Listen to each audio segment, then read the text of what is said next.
Nazanin Zaghari Ratcliffe, the dual British-Iranian national jailed in Tehran after being convicted of spying, has temporarily been released from prison for 2 weeks because of the outbreak. She will be required to wear an ankle tag and remain within 300 meters of her parents' home in Iran. She is expected to be returned to prison in early April after Nowruz, the Iranian New Year. Let's have a look at some of the papers for you this morning. Understandable. The main story is dominated by what happened yesterday with the Prime Minister's and the Chancellor's press conference. Rishi Sunak promised to deliver an unprecedented package of financial measures to support the UK economy through the coronavirus outbreak.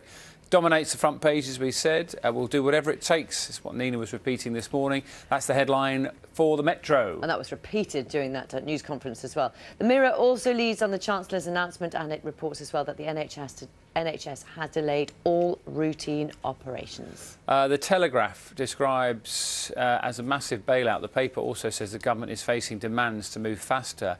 This is because of warnings that tens of thousands of workers face being laid off. It also has a picture of Nazanin Zaghari Ratcliffe, the British Iranian, who was temporarily released, as we said in our headlines, from prison in Iran as the country attempts to curb the spread of coronavirus. And one more to cheer us up. When I got home yesterday, there was a little slip of paper from a neighbour who I'd never met saying, My name is such a body. We want to ask if you need any help or if you can offer any help. By 7 o'clock in the evening, there were 40 members to that WhatsApp group, all offering and taking support. And it's happening up and down the country. This morning, this is Emily Spurgeon, who lives in a suburb of Bristol. She's been diagnosed with Covid-19. And this is Darren Jones, who offers free deliveries now to anybody who's self-isolating. And companies taking loads of measures to help out. In Cambridgeshire, a taxi firm putting its cars to public use, arranging a deal with Waitrose to deliver to the elderly and quarantine. So some fantastic examples of how businesses are doing their bit through this crisis. It's good to hear, isn't it, Jane? 6:33, the main story is from BBC News. Stringent new laws are to be put before Parliament this week to help tackle the public health crisis caused by Covid-19. The emergency coronavirus bill will include measures to allow retired nurses and doctors to be brought back into the NHS and for airports and ports to be closed if there are staff shortages at Border Force. There'll also be powers for police to detain people suspected of having the virus.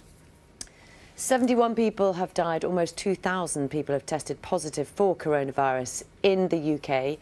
45-year-old Craig Rushton from Kettering has become the youngest person to die from the virus. The father of two had motor neuron disease and died on Monday, 6 days after he became ill with a chest infection. The Chancellor, Rishi Sunak, has told MPs that his package of help for the economy is designed to be as generous as possible to support businesses through the coronavirus pandemic. £330 billion in loans has been announced for companies affected by the outbreak, but business groups are saying more action is needed to guarantee wages. Extra measures will be announced in the coming days, that's what the Chancellor said, to try and help protect renters. Also an update from Morrisons, which is, where are they in the sort of list of supermarkets in the UK? Well, they're number 4. They're the 4th biggest supermarket in the UK. They've just released some results in the last sort of 5-10 minutes. They're telling us that the last few weeks sales have been up by 5%. That's not linked directly to the last few days, just the last few weeks, but that is a big increase, and they think it is linked to the coronavirus. More importantly, they've given a bit of detail of how their employees and their suppliers are being protected. So they've told us this morning there will be a pay guarantee for employees who are sick and have to isolate. What they haven't told us is whether or not that sick pay will be full pay. We know that there's a statutory guarantee for 14 days. The implication here for Morrisons is that if it goes beyond that time, they will still get pay. And they are expanding their online delivery capacity to pick up from more stores, now from 100 stores. They're working with Amazon because obviously a lot more people are ordering online at the moment for obvious reasons. And they're guaranteeing immediate payments for small suppliers. So that's really good news for their suppliers who at the moment are probably wondering about where their next paycheck's going to come from. So it's immediate money for those. Good news. Just to remind you of some of the other measures the supermarkets have put in place. Late last night, Tesco announced they'll be closing their 24-hour stores between 10 and 6 in the morning to make sure that they have that time to restock the shelves. Meanwhile, Iceland and Sainsbury's have told us they will open an hour earlier for the elderly, for the vulnerable, to make sure they can go into a shop and not feel overwhelmed and feel that they can keep their distance from other customers.